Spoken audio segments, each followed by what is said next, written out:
Hello, and welcome to Rough Edges. I'm your host, Sarah Fox. In this podcast, I will guide you through my faith and mental health journey to dispel the stigma surrounding mental illness and to create a voice for those who wish to discover more about these topics. This podcast will not only shed light on mental health issues, but will also reveal the intersection between faith and mental illness.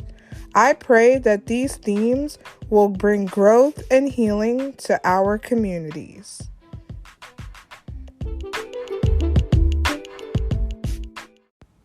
Hello, everyone, and welcome back to another episode of Rough Edges. I am here with special guest Antoinette Tompkins. Antoinette Tompkins is a multidisciplinary clinical pastoral mental health practitioner. Antoinette pours out her passion for participating in the healing lives throughout education, counseling practice, and clinical chaplaincy. She holds the distinction of Professor of Counseling Psychology, a therapist at Redeemer Counseling Services, and formal clinical chaplain within the Mount Sinai Hospital healthcare system. Antoinette is a PhD candidate in counselor's education and supervision with a focus on the integration of psychology and theology from Liberty University. She holds a dual master's education in pastoral counseling and clinical mental health from Regent University, and she holds an undergraduate degree in psychology from Nyack College. Amongst her academic merit, she is clinically trained in clinical chaplaincy. Antoinette has worked extensively in education, healthcare, pastoral care, and counseling, juvenile criminal justice, traumatic brain injury, and with victims of domestic violence. She holds expertise in education, trauma, youth, women's issues, and marriage and family concerns. Recently, she worked clinically providing counseling and crisis intervention to first responders in healthcare and families who have lost loved ones during the COVID-19 pandemic. She also teaches at Simpson University in Redding, California. Antoinette shares her time between the healing of lives and ministering as a guest speaker within various church ministries. In addition, Antoinette is a gospel pianist and loves spending quality time with her loving husband and precious children. Welcome, Antoinette. Thanks for being here. Oh, it's such a blessing to be here with you. Thank you so much. I am so honored to be on this distinctive forum. Thank you so much for having me. Yes, I'm so excited about our topic today, which is going to be about faith, grief, and also mental health and how to heal from those things.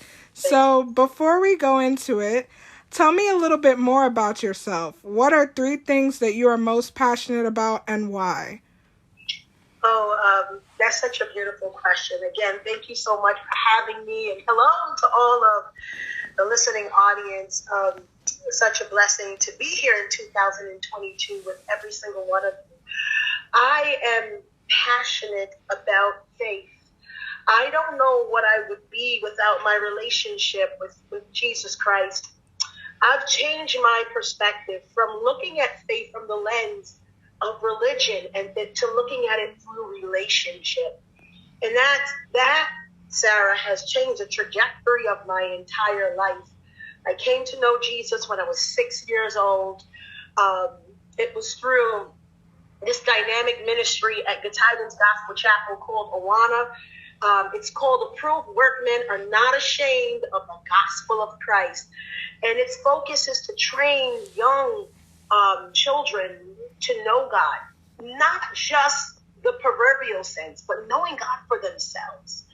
And that has spearheaded such a foundation for me that no matter what circumstances I've been through in life, and I've faced many, I've always had an anchor in my faith in Jesus Christ. I'm so excited about family.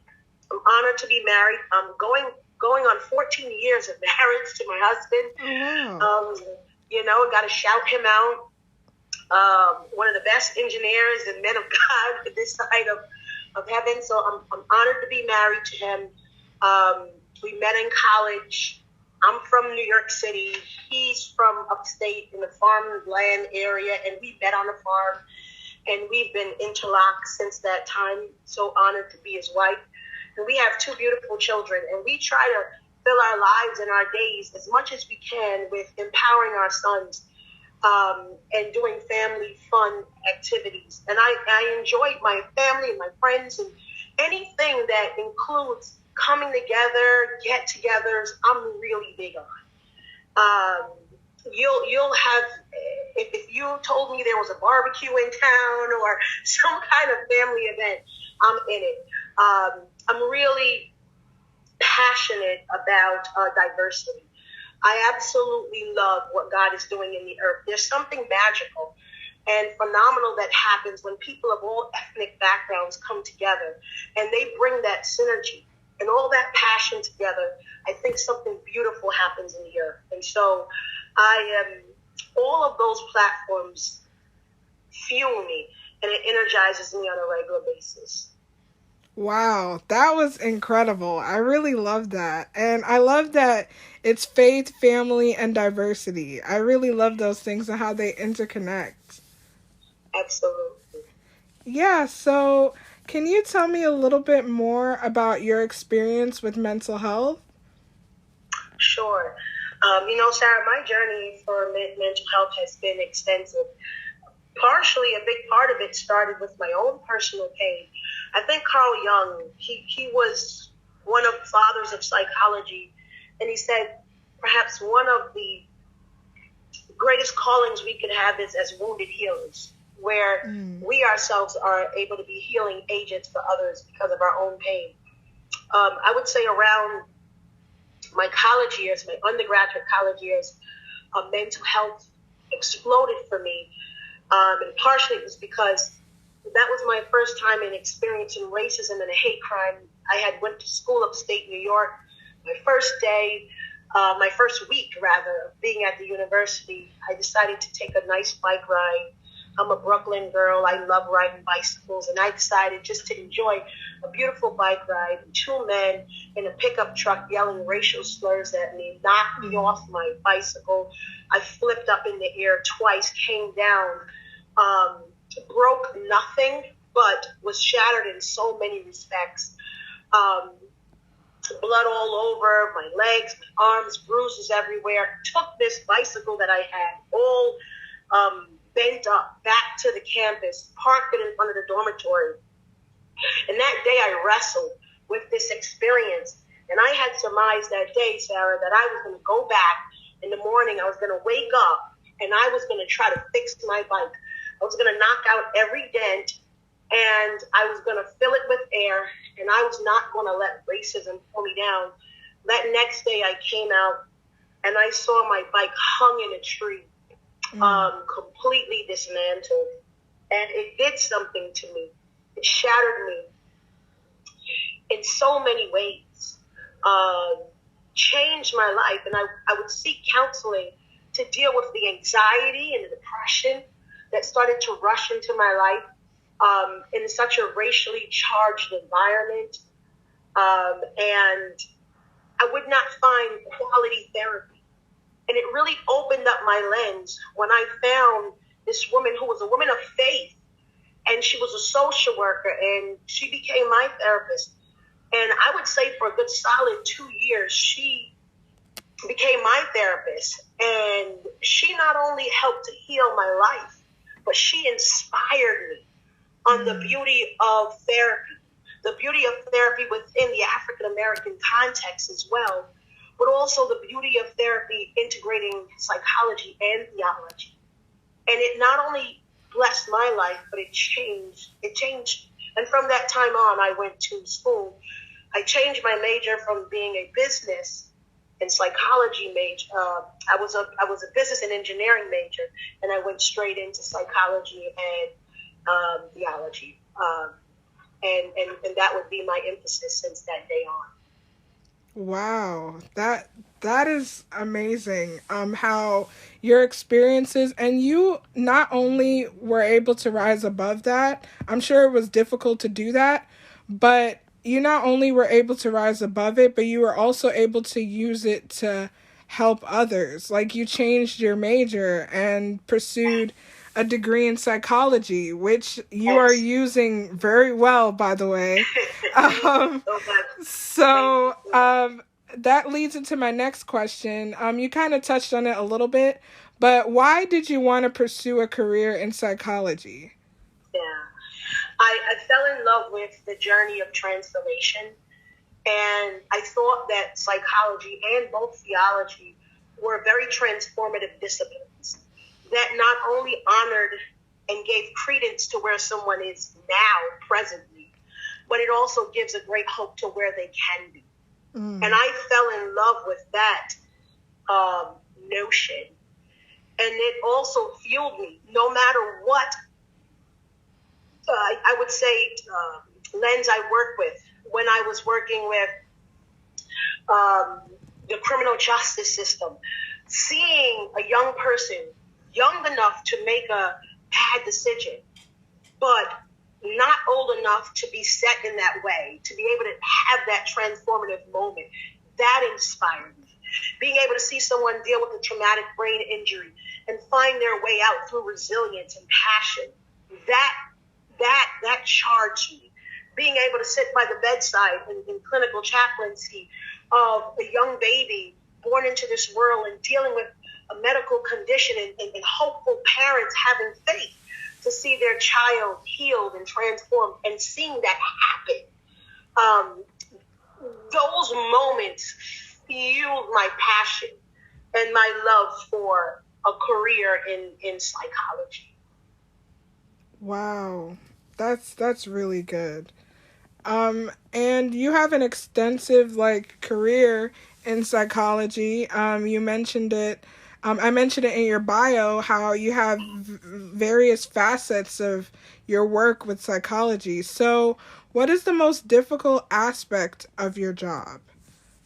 I think the most difficult aspect of my job is when I see someone who is struggling to traverse a certain circumstance. And I would say, as a therapist, sometimes I can see meaning in every single level of a struggle. But to the person who's going through it in a very intimate way, they may not be able to see a way out. And so it is that point where you realize someone has to go through their personal journey and recognize your humanity, that your job is to help comprehensively as you can, but there's a level of that individual taking the reins and being able to walk out their own process well. And so would love to save, but I recognize that the savior complex doesn't help any. Someone has to have the strength and learn the skills in order to walk their own personal process out. And when they do, it's beautiful every single time. So I would say a struggle is to want to rescue, but also understand the power of the process. Nice. So on the flip side of the difficulty, what is the most rewarding aspect of your job? I love when someone not only has been transformed through therapy, but I love when they become an advocate for their sphere of influence. I cannot state it enough how many people will say, thank you for changing my life. It helped me be able to inspire my mother or my grandmother or my father. And then you see the power of legacy transformed. And it's almost like a domino effect. And that really humbles me and it inspires me, because it also shows me the power of an individual who wants to change. And seeing that change duplicated is no other thing. It's a beautiful, beautiful thing for a therapist. Yes, I love that too, because it not only shows that you can use your trauma and turn it into something that's beneficial for other people, but it also shows you that, you can overcome. Because so That's many times it's like you feel like you can't overcome certain things because when life throws some curveballs at you, it's just like, so crippling and so, debilitating. But then when absolutely. you hear other people's stories or you get inspired by their journey, it's almost like, you're helping other people to overcome as well. So I love that. I really do love that. Absolutely. And I really, Sarah, so many people have been changed by a loved one or a family member or just that loving and caring friend. Sometimes it's not, the first initial step is not a therapist. Sometimes it can be a loving friend who themselves have gone through something and went to therapy, and they share with their friend on the power of their own experience. And that's what brings a person into counseling. And so we are our best advertisements. And I think that when I realized the power of the individual, that really blesses me every single time. Wow, that's really good. And you make a good point about, it doesn't even have to start off with therapy. Like, you can have somebody who encourages you to go to therapy, or, you have that community and that safe space to be able to navigate all these feelings. And that's something that I stress, especially on this podcast. It's just community is so vital. And Yeah, it's just something that is so, like, having that support is something that can get you through a whole lot. absolutely. Yeah, so I love that. I really do. So I'm going to shift over into talking a little bit about grief. Yeah, So, can you tell me a little bit about grief and how it could affect a person? sure. Sarah, in this time of pandemic and the COVID-19 experience that we've all been dealing with, so many of us has been touched by loss and change to some degree or another. There was life before pandemic, and now there's life after. And within that experience, there's been so much loss. Some of us have lost jobs. Some have been challenged with their rent and mortgages. Some have been dealing with crisis in school. Some have been dealing with the tragedy of loved ones who have transitioned because of this virus. Some have dealt with the pain of getting this virus and just dealing with the after effects of COVID. There's been so much loss. And in the midst of it, I really developed a heart, a real passion for speaking about loss and being able to walk through grief, because I think it's so imperative to let people know that there is hope after grief. And no matter what you're experiencing, maybe you're even out there right now, you're broken and the tears keep coming down your eyes and you're yearning and you're dealing with the sadness of losing someone that you absolutely loved or the experience that you've gone through in life. I just want to encourage you that there's absolutely hope from grief. And so when we think about grief, grief is a normal process. It's a part of life. The human experience is to go through loss at some time in your life. And grief is the reaction to the physical death of someone who was here and something that is no longer here anymore. And it's the emotional reaction that usually impacts us on multiple levels and from multiple dimensions. And so I think it's so important to say that, because sometimes when we go through grief, it just impacts us in one sense. No, it's something that impacts every entity of who we are. Grief has physical, cognitive, behavioral, social, cultural, spiritual, and philosophical dimensions. Grief is very personal. No one person grieves the same. As individual as a person is, so is the grief that they're dealing with and how they choose to respond to their grief. Grief is not linear. It can last for several weeks, several years. It's very individual. C.S. Lewis really did a beautiful job when he said that grief is not a state, but grief is a process. It's like a winding road that at every turn reveals a totally new landscape. And so when we think of grief, the best way to think about it is the love that we have for something that we had an attachment to, and that love being poured out. And so that's one of the most concise ways to conceptualize grief. Grief is love being poured out. Wow. I never even thought about grief in that way before. Like love being poured out. That is a big symbol of, like, you know, it really comes from love. That area of like loving somebody, because when you lose someone, especially someone that was close to you, it's like the love kind of pushes you into that grieving process, you know? Yes. So that's a really, really interesting way to view grief. I think it's so powerful when we think of it, because grief has a way of drowning the bereaved in the sorrow of it and the loss of it. Yeah. Especially the longevity of it.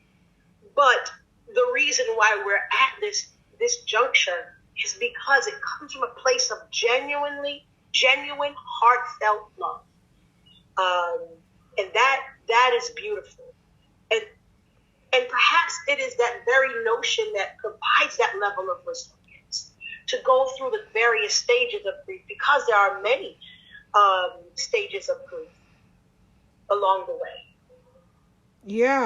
Yeah, that's definitely, that's so true. It's just like that love can also fuel you to move through the grief, you know? Yes. And I also love what you said about there's hope after grief. Because a lot of people, when that grief hits, they feel very hopeless and they feel like there's no way out of this sadness and this sorrow. But there is hope. And, you know, it's something that's truly amazing about having hope, even despite of your grief, because it shows that not only you can overcome this, but it also helps you to move forward in your healing journey. And it also helps you not to rush the process either, because you know that there's a way out on the other side, and you know that you're going to get out of it eventually. But having that hope is something that keeps you going to move through the process, so that you don't like rush through the process, but you can actually go through it knowing that you have hope. Absolutely. I couldn't hope, you know, the scripture says it's that hope that does not disappoint, especially when that hope is in the right source. Right. And so thank you so much for pointing that out. Absolutely. Yeah, so what are some healthy coping mechanisms to help manage grief? Sure. And so that's a great question. I wanna emphasize, before we even talk about strategies, there is some variances in being able to conceptualize, I think, grief a little bit clearer, and it will make self-care even better. There's different types of grief. There's anticipatory grief. That's a kind of grief where a person may have had a diagnosis, or something may have happened to them, or they've been told something by a doctor, or they know a loved one who has some pending circumstance. And that type of grief causes insatiable anxiety, because we call that the grief of the in-betweens. It's that gray area. We don't know exactly what's going to happen. And that's anticipatory grief. There's cumulative grief. Many people are dealing in this season with that cumulative experience. It's not just losing a loved one. It's wrestling with finances. It's wrestling with a job. It's wrestling with some other loss. That's very common in this time during pandemic. There's complicated grief where people are dealing with this heightened sense of grief that doesn't ever go away. It seems like this unrelenting experience, very prolonged in nature. There's delayed grief where someone may not experience the impact of grief, and then later on, it comes and hits them like a tsunami and overwhelms them.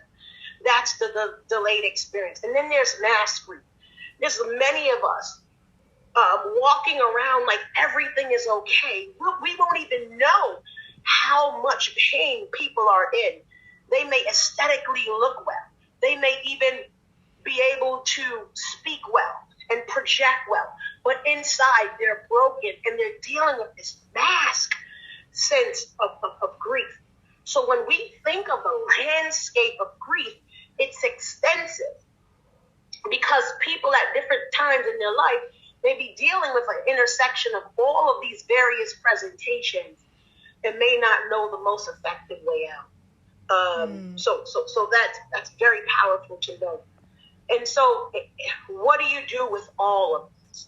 One of the greatest ways to be able to confront it is being able to look at grief through the lens of healing through self-care. And I want to say this, self-care is not selfish. Right. Self-care is not selfish. Self-care is actually healing. Self-care is a blessing. Self-care is a very powerful strategy for those who are going through grief. We've learned to look at self-care comprehensively, Sarah, through, I would say, at least 8 distinctive dimensions.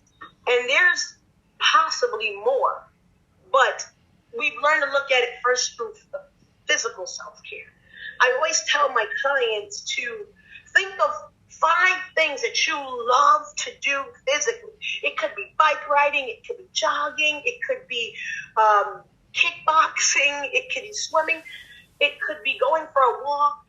Whatever that thing is, think of 5 things you love to do physically and try to incorporate that in some juncture of your day to alleviate some of those grievous feelings that can be very overwhelming at times. Particularly in the physical category, a healthy body, nutrition, sleeping and resting, getting enough sleep, about at least 7 to 9 hours per night can be extremely a blessing for those who are going through grief. There's the psychological self-care.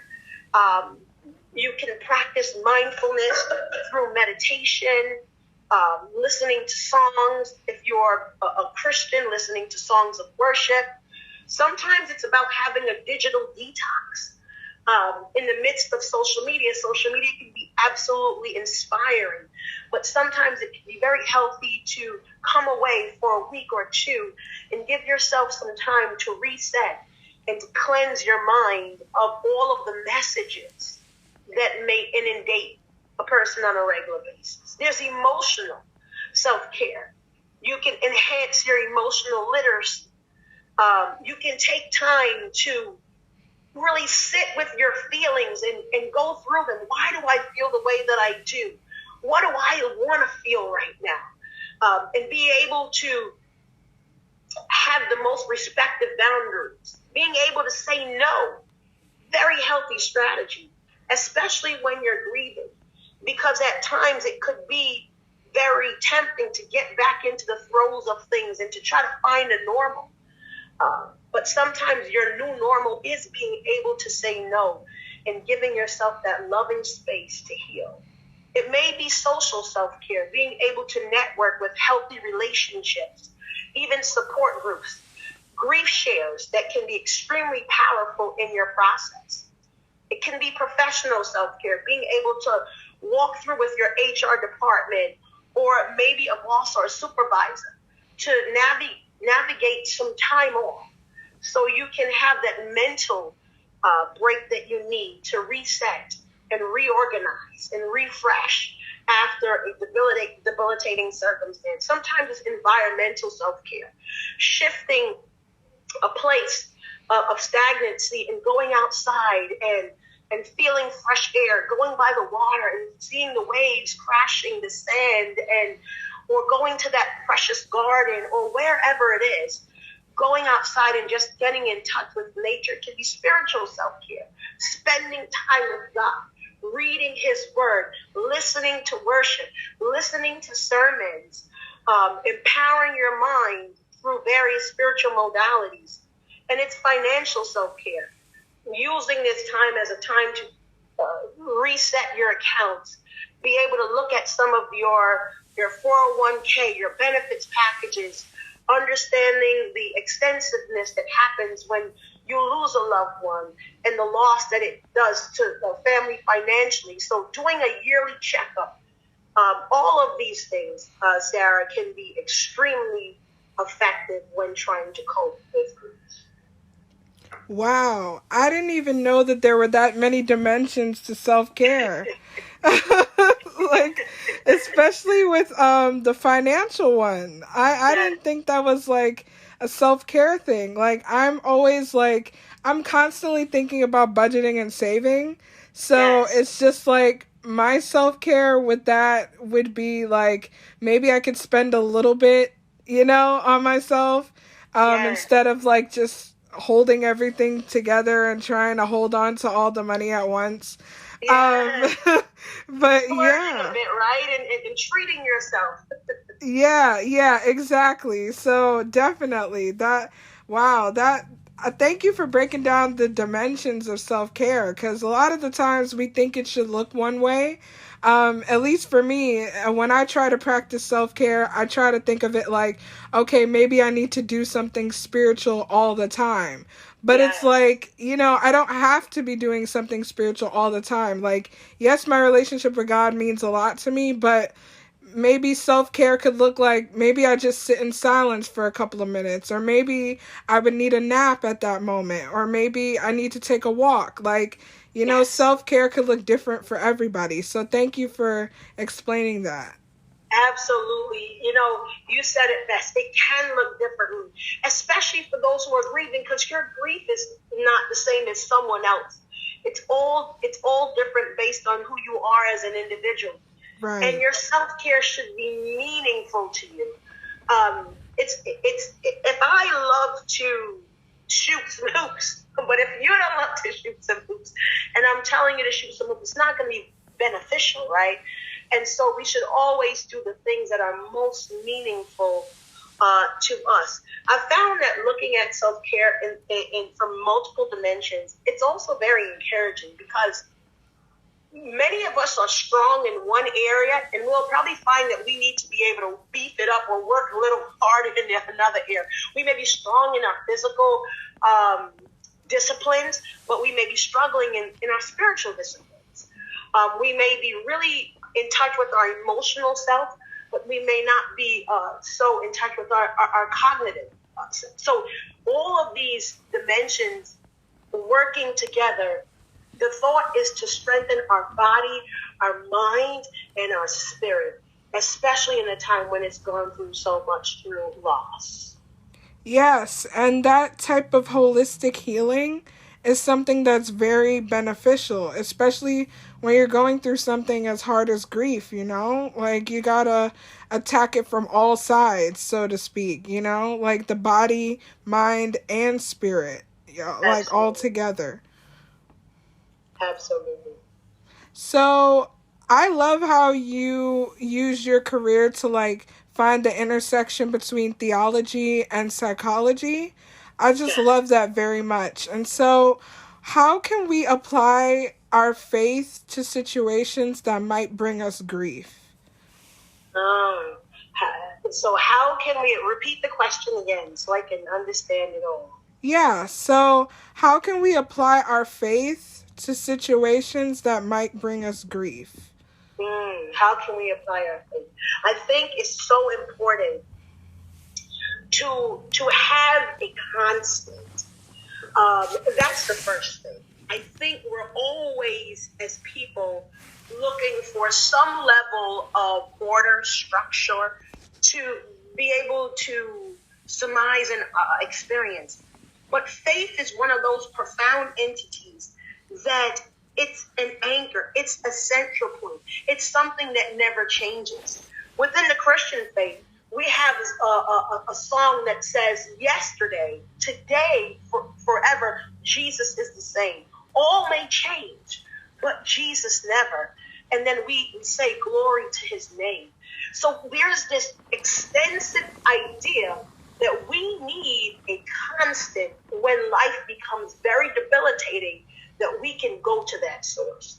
And so when we think of integration of psychology and theology, the spiritual element of it is that we're acknowledging this constant that never changes. And because we have this constant that never changes, we can learn through psychology how best to line our lives up with that constant that never changes. And so in many ways, psychology aligns us with a constant that is healthy, that's unbreakable, that never changes. And both of them working together is absolutely beautiful. I love that, honestly, because a lot of the times, like, we like to separate the spiritual from the psychological. Yes. And it's like they can work together in order for you to find healing. And so that's something that I'm working on with the podcast, to try and find that intersection between faith and mental illness and mental health. And so I just love that you just said that they can work together, and your spirituality is the constant thing that can help you to discover more about yourself psychologically as well. So that's something that's great. That's really great. And then, Sarah, we have a model. We have a God who has gone through all various forms of struggle and have come out with the victory. And so when we really understand that transformative lens, it does something to who we are as individuals. So when I think of spiritual assessment, we think of an awareness of what is holy. Everyone has this awareness of something that they feel is special, is holy, something that they revere. What is there a notion of providence in someone? What has God promised?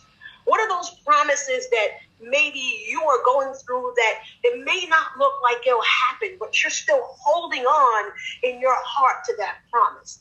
Is there is there a faith that's affirming and confirming where you're going in life? Is there a grace that you're living in? When you think of the goodness and generosity and the beauty that you receive from your family, your community, friends, etc., it humbles you every single time. Is there an area where it may be a need for repentance, where you've done something, you've said something, you've hurt someone, and maybe you need to forgive or ask for forgiveness? Is there a sense of communion where you just want to stay in the presence of an almighty God and experience that transformation? And lastly, Sarah, is there a sense of vocation? Is there a mighty work that God may be calling you to? I think that's even powerful, even as we're on this forum. And you're doing such a mighty work with this beautiful podcast. It's a sense of vocation. It's one of the beautiful things that we look for in pastoral care and counseling. It's when someone has traversed a lot of their pain and they have found a greater call in the midst of it. And that is absolutely beautiful. Wow, I couldn't agree more, honestly. Like, that's something that's and it's not only beautiful, but it's also inspiring to other people as well, that you can come out on the other side of this, you know? Yeah. Because so many times we think there's no end in sight to this pain, and that's just not true. You know, it's like you can overcome, and you are, like the Bible tells us, we're more than conquerors. So Amen. That's right. we can get through this stuff. So thank you for that. That was really great. So what advice do you have for those who are struggling to overcome grief in their lives? Let me say this. You have no idea how strong you are. You have no idea how gifted, how talented you are. And right now, things may be so blurry and you cannot see your way through. In fact, C.S. Lewis says it's hard to see clearly when we have tears in our eyes. And I would say, one of the best advice I could give is do not be so quick in this moment to make a life-changing decision. Life has changed. Some circumstance have happened. A trauma may have happened. But you are not your trauma. Trauma may have happened to you. Grief you're experiencing right now, but you are not your trauma. And grief will not be your lifetime sentence. So refrain in this season while you're going through the experience of grief to make a life-changing decision. Because how you see now, you may see much differently down the line. I would say spend time with those who love you, genuinely love you and care for you, and who want to support you. This is the time to feel loved and covered and nestled. Be very gentle to yourself. Grief can be so hard, and in the midst of it, nothing may feel gentle right now. And that is the reason why it's important to speak lovingly to yourself and be very gentle and gracious to yourself during this time. Feel no qualms about saying no to something that is hurting you and feel yes to something that's going to bless you. And lastly, I would encourage them to embrace the process. That it is a process. It has some bumps in the road. It can be very difficult at times, but God will give you beauty for ashes and the joy of gladness for the spirit of heaviness. And he has a way of working all things and making it beautiful in its time. And so walk out the journey and do it knowing that you are loved. You are loved. And you will overcome. Thank you. Thank you so much for that advice. That was really great. I really appreciate that. And so, Antoinette, I just want to thank you again for coming on to the podcast. And if you want more information about this, for those of you listening, and you want more updates, stay tuned for more empowering episodes on Rough Edges.